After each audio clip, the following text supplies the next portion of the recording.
Learned helplessness is a concept that was introduced by psychologist Martin Seligman and Stephen Myers, and they did this by using experiments on animals, specifically dogs.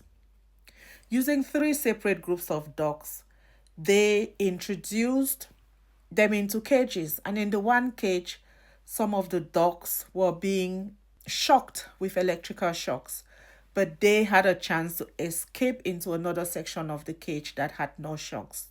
Another group of the dogs was put into a cage which had no electrical shocks at all, so they were just really comfortable, though caged. And the final group of animals were put into a cage where they were shocked all the time, but they had no chance or choice of escaping that shock.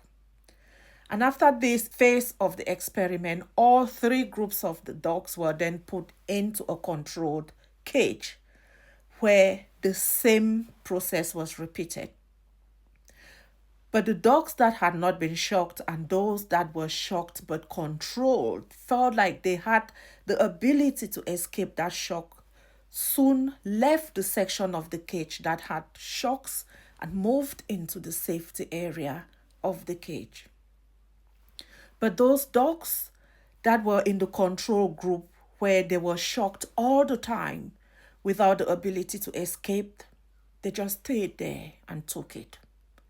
They had learned in their previous cage that it's pointless to attempt. They had given up hope of escape. So they just lay there, knowing that the shock is the way of life in that cage. It's permanent. There's no escaping it.